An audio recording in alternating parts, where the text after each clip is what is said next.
Bueno, seguimos. Como María José no está, entonces Juan David Buitrago está. ¿No se ha conectado? Qué raro. Juan Andrés Cortés. No, profe, 2 segundos y ya. Listo. Espere, profe, espere.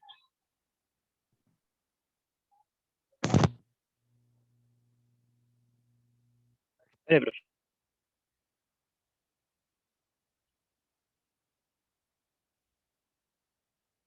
Ya, qué pena, profe, gracias. Bueno, primero que todo, pues buenos días, profe, muchachos. Hoy pues les voy a hablar sobre el Roland Garros. Es un poco como la continuación de mi anterior presentación. Lastimosamente en ese momento no me dio el tiempo para hablar sobre los torneos.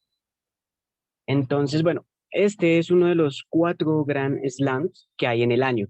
El primero pues es el de Australia, el segundo este, el tercero es Wimbledon y por último el abierto de Estados Unidos. ¿Por qué voy a hablar sobre el Roland Garros y no sobre Australia, sobre Wimbledon? Bueno, sobre Wimbledon también voy a hacer como unos pequeños datos, voy a dar unos pequeños datos.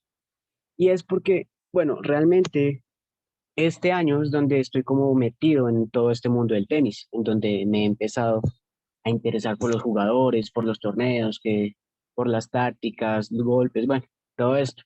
Entonces, pues como ya les he comentado en algunas ocasiones, trabajo en un club en donde las canchas son de esta misma superficie, de superficie tierra batida. Entonces, pues a través de todo este tiempo le he cogido como esa familiaridad, como esa conexión. He visto en el Instagram oficial de ellos, pues, cómo ponen publicaciones sobre el mantenimiento de las canchas y todo ese tipo de cosas. Entonces, eso me ha generado como esa conexión. Bueno, este torneo se disputa como hacia finales de mayo, pero pues acá haciendo una investigación, me encontré con un artículo de La Vanguardia, en donde pues explican que se va a retrasar una semana para acoger a más público en las gradas. Entonces empezaría más o menos como el 30 de mayo y hasta el 13 de junio. Bueno, este torneo le debe su nombre, Roland Garros, a un pionero de la aviación francesa, pues así, tal cual, Roland Garros. Y también fue piloto durante la Segunda Guerra Mundial. Ahora, antes de este torneo, que es el principal de tierra batida, hay varios más. Los más conocidos son el Master 1000 de Monte Carlo y también el ATP 500 de Barcelona. Pues allí en estos torneos y todo lo que tiene que ver con tierra batida, pues sabemos que Nadal es el rey. O sea, lo de Nadal en esta superficie es impresionante. Tiene más o menos 452 triunfos, que son la misma cantidad si se suma lo de Federer y lo de Djokovic. Lo de Djokovic son 229 y lo de Federer son 223. Entonces es el rey absoluto, pero en el Master 1000 de Monte Carlo se dio la sorpresa y es que quedó eliminado. Si mal no estoy en este momento, fue por Andrei Rublev, si mal no estoy. Y pues el gran ganador terminó siendo Tsitsipas, que la verdad lleva siendo una temporada muy buena. Tsitsipas fue también finalista en el ATP 500 de Barcelona junto a Nadal. Pero en esta ocasión Nadal sí lo ganó, la verdad fue un partidazo, como 3 horas y media duró y no fue para nada fácil para Nadal. Bueno, ahora sí metiéndonos un poquito más en el Roland Garros. Allí también Nadal es el rey, o sea, tiene 13 triunfos y pues el año pasado, si mal no estoy, también fue el campeón. No, lleva 2 años no, en Master 1000 de Monte Carlo sí lleva 2 años sin ser campeón, pero en Roland Garros pues sí es el rey absoluto.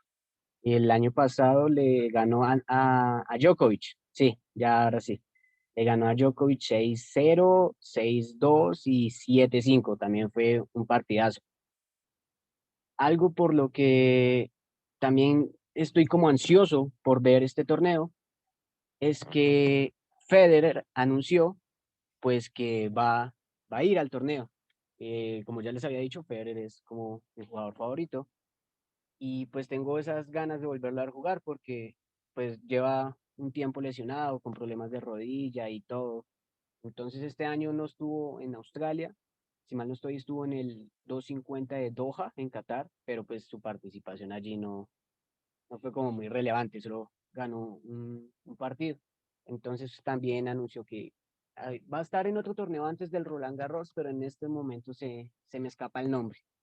Pero entonces pues tengo como esa emoción de verlo sobre tierra batida y pues de ver este torneo, a ver quién es el ganador, si Nadal se impone nuevamente ante los otros o si se llega a dar una sorpresa como pasó en Monte Carlo.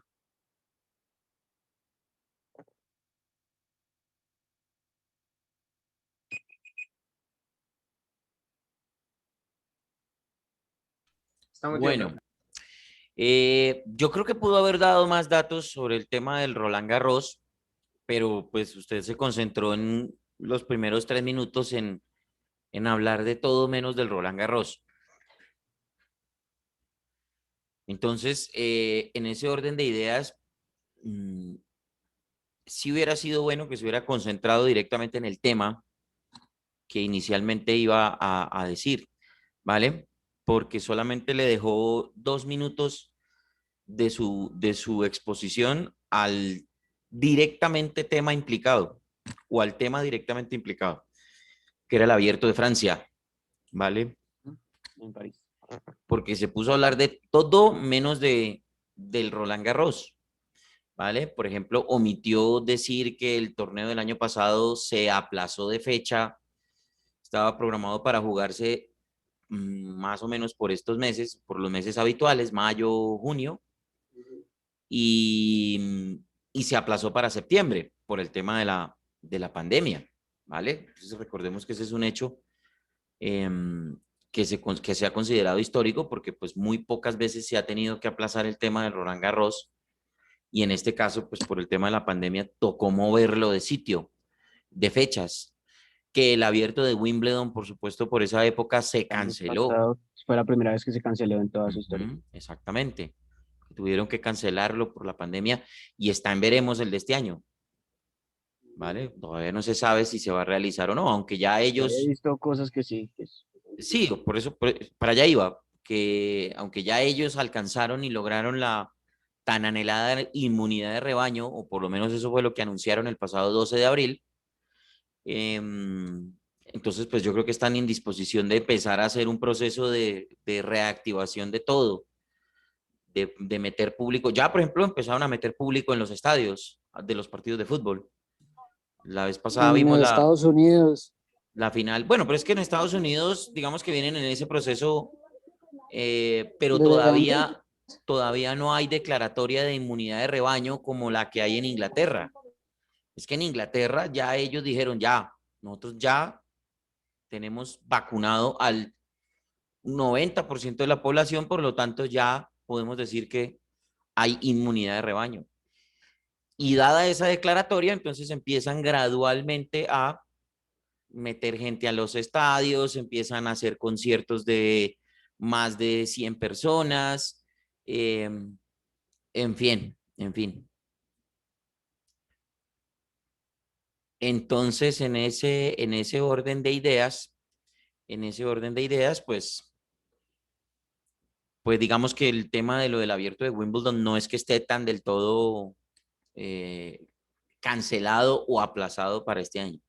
¿Vale? En materia deportiva, digamos que los ingleses ya pueden ir teniendo un poquito de ventaja en ese aspecto social.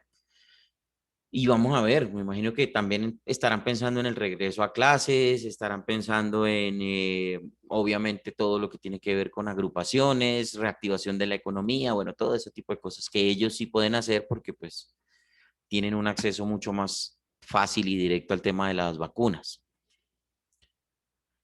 En cuanto a lo de su intervención, pues eso, Juan, digamos que concentrarse más que todo en el tema y de pronto no irse tanto por las ramas para que no pierda tiempo, porque fíjese, solamente le dedicó 2 minutos a lo que realmente iba a hablar y luego pues empezó a hablar de canchas, empezó a hablar de que usted hace parte de un club y que mejor dicho eso es lo máximo del mundo y que son las mejores canchas en ese club y toda la cosa y esto y lo otro, pero y el Roland Garros, ¿vale? Entonces, más tiempo a lo efectivo y ya después, si queda tiempo, ahí sí metemos lo otro, ¿vale? Listo, profe. Bueno. María José, Señor. ¿estás lista? Sí, profe, ya. Bueno, ¿Ya empiezo o...? sí, Bueno. Voy a hablar sobre el cine colombiano. Bueno, la historia del cine en Colombia inició en el año 1897 y pues en un principio las producciones cinematográficas del país se limitaban a capturar paisajes y momentos de la vida nacional. La primera película colombiana es el drama del 15 de octubre que narra el asesinato del general Rafael Uribe Uribe. El cine colombiano no ha llegado a ser rentable como industria a lo largo de la historia, lo que ha impedido que exista continuidad en la producción y en el empleo de realizadores y técnicos. Durante el siglo XX existieron algunas compañías que intentaron mantener un nivel constante de producción, pero pues de igual manera la competencia extranjera es muy grande porque en otros países sí invierten en películas, en las películas extranjeras hay muchos efectos visuales, hay mejor calidad de video y todo eso pasa porque los gobiernos de otros países apoyan más la cultura. En cambio, aquí en Colombia no, aquí en Colombia el gobierno de aquí en Colombia no apoya la cultura y pues como podemos ver algunas películas colombianas son como tipo documentales y la calidad de video es muy baja y pues por eso mismo la audiencia del cine de Colombia es menor a la que tiene la audiencia del cine extranjera. Y pues una de las películas colombianas más conocidas son Monos, Paraíso Travel, El Paseo, eh, Rosario Tijeras, El Sendero de la Anaconda, La Estrategia del Caracol, El Abrazo de la Serpiente y El Olvido que Seremos. Y los actores más reconocidos en el cine colombiano son Ramiro Meneses, John Leguizamo, Manolo Cardona, Gustavo Angarita, Vicky Hernández, César Mora, León María Lozano, Margarita Rosa de Francisco, entre otros. Una de las películas colombianas más premiadas son La Estrategia del Caracol, que ganó el concurso nacional de guiones en el año 1993, el premio Ópera Prima en 1994 y el Círculo Precolombino de Plata a Mejor Película en 1994. La Tierra y la Sombra, que ganó por Mejor Desarrollo de Guión en 2009, el Festival Internacional de Cine de Cartagena de Indias en 2013 y Mejor Producción de Largometraje en 2013. También tenemos una película que se llama María Llena de Gracia, que en el año 2004 fue el año que ganaron más premios. Entre esos están los premios Oscar, el mejor ópera prima, premio Nueva Generación y mejor película del año. También tenemos El Abrazo a la Serpiente que ganaron los premios Oscar en 2016, el Festival de Cannes en 2015, el premio José María Forque en 2015. Y por último tenemos El Olvido que Seremos que ganó el premio Goya por mejor película iberoamericana en el año 2021. Y pues por el momento el cine colombiano ha crecido demasiado porque han estado nominados en varios premios, se han salido de su zona de confort porque pues antes las películas colombianas eran documentales y solamente se enfocaban en el narcotráfico, prostitución, drogas, todo eso y pues, pero pues esos son temas que la gente le gusta a la gente. Igualmente cada país muestra al cine como es su idiosincrasia y pues también depende del apoyo que le damos al cine colombiano y que las salas de cine se llenen cuando estrenen una película colombiana, así como cuando se llene viendo cualquier otra película. Pero pues por lo que estamos viviendo, la pandemia, todo este gremio, el presidente del cine de Colombia dice que el balance del sector es catastrófico y pide ayuda para mejorar esta crisis. El cine en Colombia retrocedió casi 2 décadas por cuenta de la crisis sanitaria. Los teatros cerraron a mediados de marzo del 2020 y desde esa fecha hasta el 31 de diciembre apenas 809.000 espectadores entraron a ver películas. Nada que ver con la asistencia que se venía registrando año tras año. Por ejemplo, en el año 2019 las salas colombianas se habían llenado en un 90%, un récord muy grande. Y pues ese contraste es la imagen perfecta del séptimo arte, y no solo en Colombia, sino a nivel mundial que se está sufriendo esta crisis. Por medio pues, de un comunicado, Cine Colombia anunció que aplazaría por un mes la anunciada apertura de sus salas Inicialmente estaba programada para el 1 de mayo, pero ahora será hasta el 1 de junio. Y pues de acuerdo con la compañía, esta decisión se tomó considerando tres premisas. Primero, la salud de los clientes y empleados. Segundo, el cumplimiento de los protocolos de bioseguridad. Y tercero, los más altos estándares de higiene y aseo.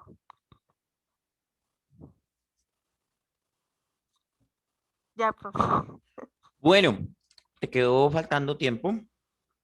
6 segundos nomás. Muy bien. Eh, Debo hacer una corrección muy respetuosa, María José, porque tú dijiste que El abrazo de la serpiente había ganado el Sí, Oscar. sí, ganaron el Oscar en 2016. Hasta donde yo tengo entendido, ninguna película colombiana ha ganado Oscar. Fue nominada, pero no lo ganó. Fue Fue nominada. nominada. Bueno, Y también Catalina Sandino, que era la actriz principal de María Llena de Gracia, fue ujú, nominada a Mejor Actriz, sí, señor. al premio de Mejor Actriz, o sea, al premio principal de Mejor Actriz. Nada de Mejor Actriz de reparto ni nada de esas cosas, pero no ganó. No No. ganó. Entonces, digamos que en ese orden de ideas, eh, digamos que la única película que ha sido nominada a mejor película extranjera, porque es a lo que realmente se lanza o se pone en consideración una película colombiana en los Oscar. Eso fue en el 2016, si mal no estoy. Sí, sí, profe.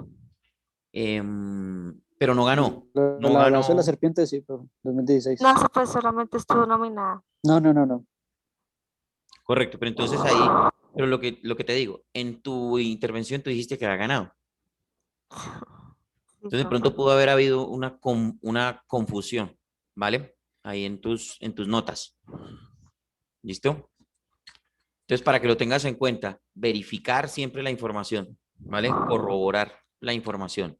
Profe, pero pues yo averigué ahí que La Abrazo de la Serpiente también ganó por mejor película iberoamericana. Entonces, pues, Sí, pero no creo que Oscar, bueno, porque los Oscar no entregan esos premios.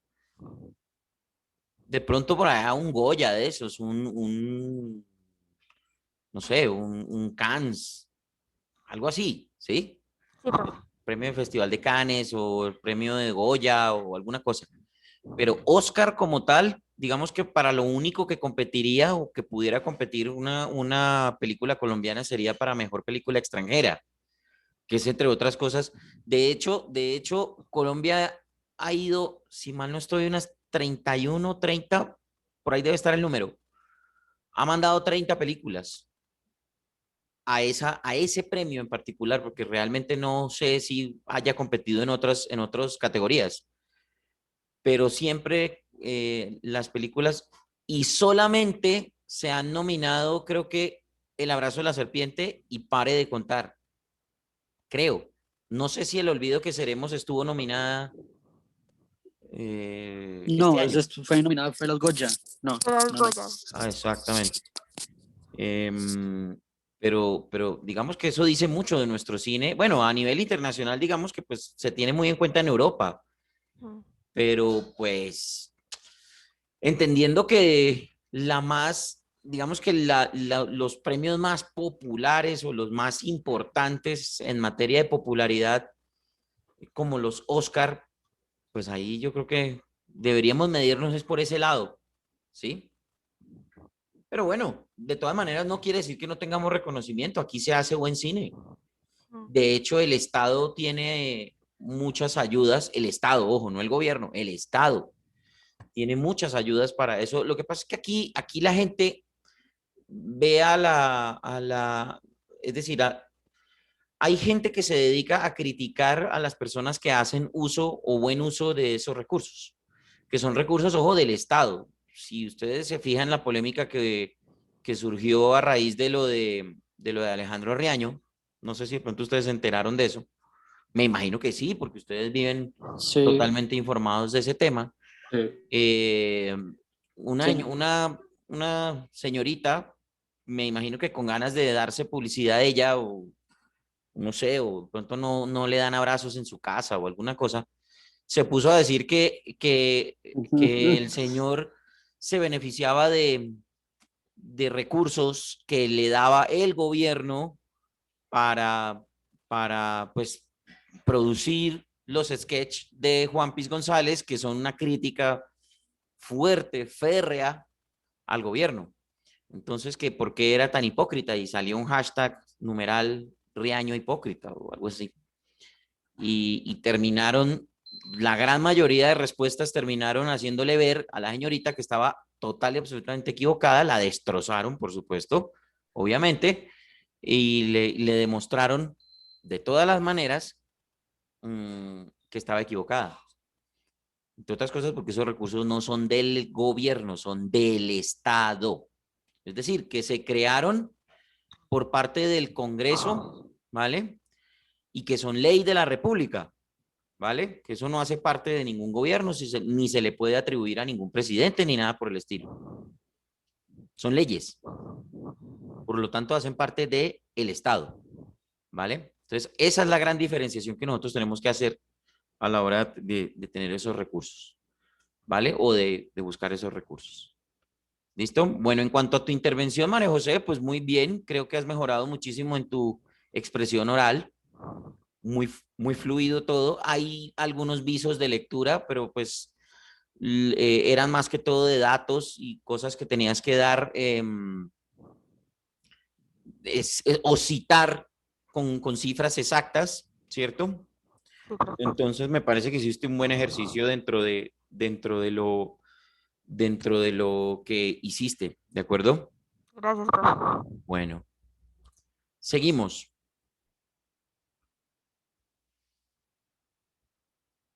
Julián Fino, ¿está? Sí, sí, sí, acá estoy, profe. Ok. Sí, listo. Bueno, muy buenos días a todos. Voy a hablar de un tema del que ya había hablado en otra exposición. Voy a hablar de los videojuegos, pero lo voy a ampliar un poco más.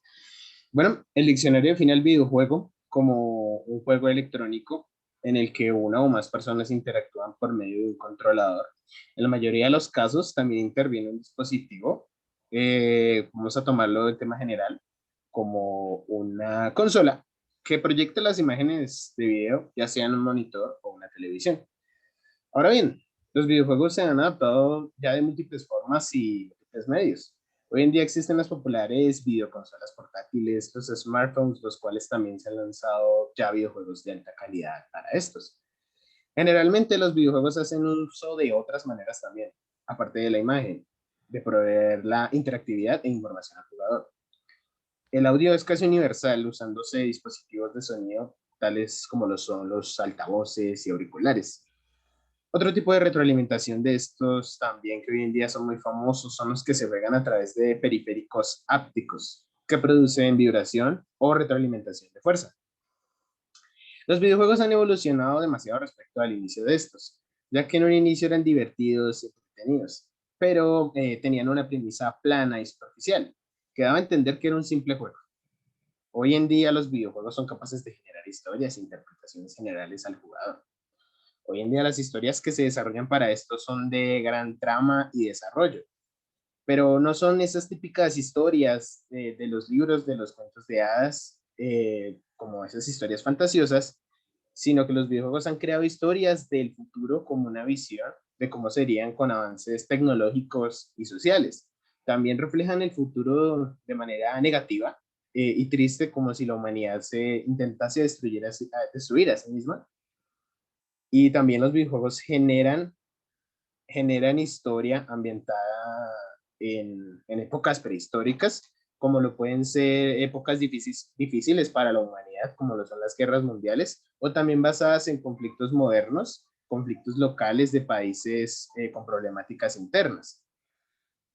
Siempre los videojuegos crean su inicio a partir de la década de 1950, después de la aparición de las primeras computadoras electrónicas a finales de la Segunda Guerra Mundial. Se llevaron a cabo los primeros intentos por intentar implementar programas de carácter lúdico. Así fueron creados videojuegos como el LIM y el OXO, juegos electrónicos que hoy en día no pueden ser denominados videojuegos.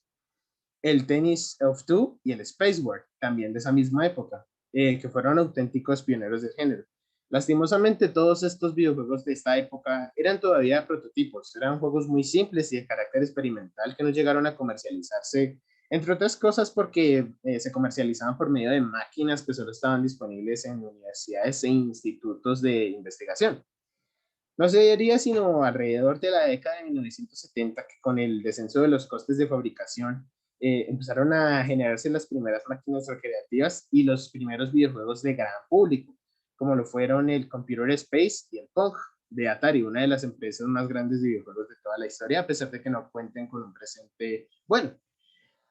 Poco después llegarían los videojuegos a los hogares gracias a las consolas domésticas, las cuales fueron la Magnavox Odyssey y más tarde la exitosa Atari 2600, con su sistema famoso que después implementarían muchas empresas de cartuchos intercambiables. También por aquel entonces las máquinas arcade empezaron a hacerse comunes en bares y salones recreativos, siempre debido a un videojuego bastante famoso que hoy en día se recuerda con mucho cariño, como el Space Invaders, videojuegos como el Galaxian, Asteroids y el famoso Pac-Man. Típicamente los videojuegos recrean entornos y situaciones virtuales en los que el videojugador puede controlar uno o varios personajes. En cualquier otro elemento, pues, obviamente dicho de entorno, para conseguir uno o varios objetivos dependiendo de determinadas reglas. Existen videojuegos de muchos tipos. Algunos de los géneros más representativos son los videojuegos de acción, rol, estrategia, simulación, deportes, aventura, etc. Están adaptados para diferentes públicos. Los videojuegos se pueden clasificar en géneros atendiendo a factores como el sistema de juego, el tipo de interactividad con el jugador, sus objetivos, etc. La evolución de estos desde sus comienzos ha dado lugar a una variedad creciente y cambiante de géneros. Muchas veces siempre va en relación con lo que los avances en la tecnología han ido haciendo posible. Entre los géneros de videojuegos más populares están los de acción, de estrategia, rol, aventura, rompecabezas, simulación, deportes, carreras, como ya anteriormente lo había comentado, ya ampliando un poco más los géneros. Por otro lado, hoy en día son habituales los videojuegos que toman elementos de más de un género, como por ejemplo se han dado lugares a géneros mixtos como lo son el rol acción o la aventura y acción. Junto a los géneros existen otras formas de caracterizar a los videojuegos como puede ser por su temática, fantástico medieval, futurista, de guerra, por su complejidad, juegos casuales, también por su finalidad, porque existen juegos educativos, existen juegos promocionales, existen videojuegos artísticos, por el tipo de desarrollo, un desarrollo más independiente, un desarrollo de una empresa AAA. También por otro lado se distingue a unos juegos de otros. ¿Ya? ¿Terminamos? Ok, vale. Está motivado, profe. Sí, le decía que mucha lectura. Yo hubiera No, es preferido que que todo eso que usted dijo lo hubiera dicho con sus propias palabras y no que se hubiera basado en textos que tiene ahí escritos. vale, profe. Sí, tenía aquí un texto, pero era más que todo para guiarme, para no perder Porque, por las ejemplo, cosas. yo lo puedo sacar de su zona de confort y preguntarle cómo le ha parecido la evolución de los videojuegos a partir de las consolas de 16 bits en adelante. Sí, profe, le puedo responder respecto a ese tema. Bueno, recordemos que la época de los 16 bits va basado más que todo en la Super Nintendo y la Sega Genesis. Estas precedieron sucedieron a la que fueron la Nintendo de 8 bits. Y, perdón, antes no había ninguna Sega. Creo que había la Mega Drive de 8 bits, si mal no recuerdo. Entonces, hubo un salto abismal debido a que ya no eran los típicos sprites de 8 bits, fueron videojuegos un poco más elaborados, un poco más bonitos. También el sistema de audio mejoró bastante en cuanto a lo que Super Nintendo respecta, debido a que hay comparaciones entre los audios de 8 bits, que usted lo puede ver, profe, después cambiando a los 16 bits, que fue todo un cambio magistral. También los 16 bits se prestaron para generar videojuegos de mejor desarrollo, como lo son los videojuegos de rol, que bueno, sí existían videojuegos de rol, como en la saga de Final Fantasy en la Nintendo, pero lo que fue en la Super Nintendo se pudieron hacer mucho mejor, se pudieron hacer mucho más digeribles para el público en general. Y bueno, pues no sé qué más comentar respecto a esto. Sí, claro, pero se quedó ahí, en los 16 bits. Y la pregunta fue clara, ¿cómo ha sido o cómo ha visto usted la evolución de los videojuegos desde los 16 bits en adelante? Ah, ok, bueno, de los 16 bits en adelante, obviamente es que ya los videojuegos avanzaron a una tecnología 3D, porque existía un videojuego 3D para Super Nintendo, que fue una consola de 16 bits, que fue el Star Fox, que era un videojuego de naves, pero esta tecnología era muy primitiva. El videojuego fue bueno, pero se notaba que aún estaba empezando esta tecnología.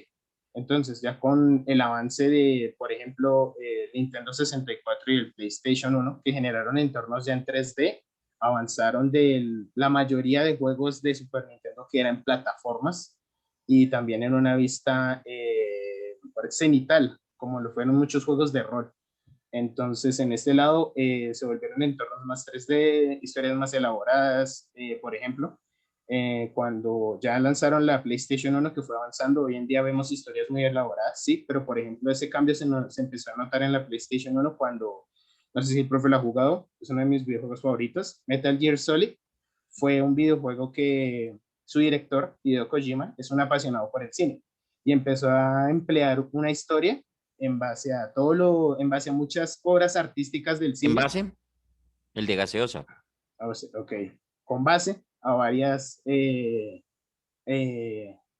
historias del cine que a él le agradaban mucho. Entonces generó una premisa a simple vista parece como muy simple, un espía que tiene que salvar al mundo de un ataque nuclear, pero todo esto fue llevado de una manera muy inteligente porque fue muy interesante cómo contó la historia, interviene hasta el amor de alguna u otra manera, si sea forzado o no, a mi parecer. También de ahí para adelante se empezaron a generar muchas historias, como lo es un juego moderno, que es muy impactante, que me gustó mucho, que es The Last of Us, no sé si profe lo ha podido probar. Ajá. También historias ambientadas en épocas pasadas, pero que atraen al jugador, como lo puede hacer cualquier película, como lo es hablando del pasado, como es la saga de Assassin's Creed. Por lo cual, respecto a lo que yo opino de 16 bits para acá, se ha evolucionado bastante, tanto en la forma de contar historias como en el desarrollo de estos mismos. Ah, bueno, Julián, usted utilizó un término en su exposición anterior que es áptico. Áptico son esos dispositivos que, por ejemplo, los controles no sé si, bueno, creo que sí, el profe conoce, por ejemplo, los controles de la Wii, que también generan vibración y también por el movimiento, como lo es el Kinect de las consolas de Xbox. Mm.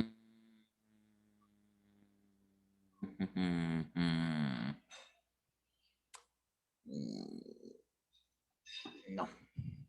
Áptico es táctico. Perdón, la ciencia del tacto.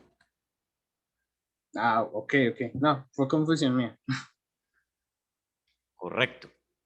Entonces, ojo, porque si ve por qué le digo yo y cuando vea el video de esta clase se va a dar cuenta la diferencia entre cómo es que usted expone leyendo y cómo es que usted expone sin leer. Sí, profe, Y vale. fíjese que cuando usted está leyendo un texto, está utilizando términos que no conoce. Por ejemplo, ese término áptico se utiliza para este tipo de dispositivos, los dispositivos táctiles, ¿vale? Por eso es que hay controles, ¿vale? Joysticks como este, ¿cierto? No sé si de pronto ustedes han visto, me imagino que no, cuando vean el del PlayStation 4, van a ver que aquí en esta parte Tiene un panel hay una áptico. parte plana, ¿cierto? Que no tiene botones, es para uno tocar y mover ciertos menús con los dedos, ¿vale? Creo que también lo tienen los controles del... Eso, mírelo, ese. Esa parte que se ve negra ahí, plana, en la parte de arriba de las palancas, ese es un dispositivo áptico, ¿vale? Que quiere decir que también utiliza el tacto como su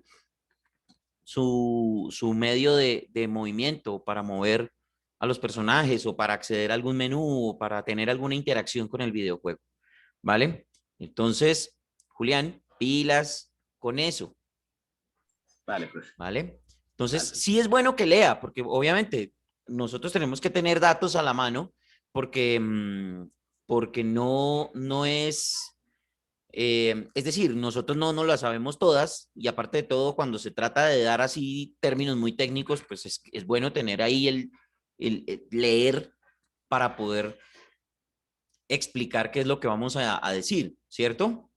Pero también es bueno que cuando tengamos una palabra de estas que puede ser muy rara, ¿cierto? Busquemos bien el significado, porque para usted era, por ejemplo, el famoso Kinect o las famosas palancas esas del Wii, y usted hace el movimiento y entonces el muñequito también Sí, se mueve. el PlayStation Move también. No, eso es de sensor más Exactamente. que todo. Sí, Pero sí. esos son movimientos ópticos, ¿vale? Que utilizan la óptica para poder ejecutar el movimiento, lo que se consideraría una base de la realidad virtual, ¿sí? Un pequeño esbozo de la realidad virtual. Ahora pues tenemos esos visores y las palancas y toda la Sí. cosa, ¿vale?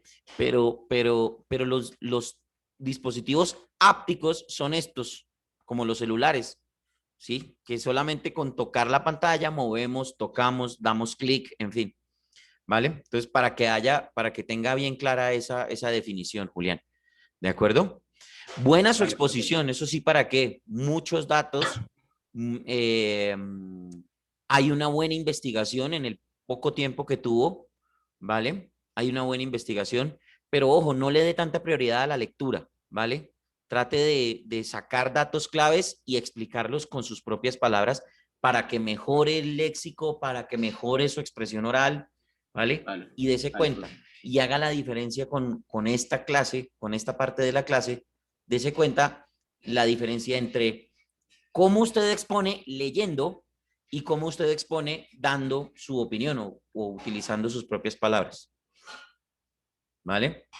Listo, profe. Vale. Bueno, sí, esto muchachos, ¿para qué? Y se los he repetido hasta el cansancio, para que nosotros empecemos a practicar nuestra expresión oral, porque en algunos momentos vamos a tener que utilizarla dentro de nuestros programas, cuando nos corresponda ya en la vida real, ¿vale? Y es bueno siempre mantenernos muy bien informados, tener muy claros algunas herramientas lingüísticas, tener mucho léxico, ¿vale? Para eso, pues hay que leer bastante. Yo no les digo que lean literatura, ¿vale? Pero sí que estén muy informados, que lean mucha prensa, sobre todo, ¿vale? Para que incrementemos nuestro léxico. ¿Listo? Listo, profe. Bueno, muchachos, la próxima semana haremos un ejercicio similar, pues obviamente teniendo prioridad a las personas que hacen falta o que hicieron falta por hacer ejercicio hoy, ¿vale? Y pasado mañana, recuerden, tenemos los El magazine. programas, las radiorevistas, exactamente, Sí, señor. ¿vale? Entonces, para que estén pendientes Vale. de eso. Mucho cuidado hoy, por favor. Hay mucha gente fuera con las marchas. Así que, pues, síganse cuidando, por favor, con el tema de la pandemia. Y nos vemos entonces pasado mañana. Bueno, profe, gracias. Eso, profe, cuida. Chao. Chao, profe. Juiciosos.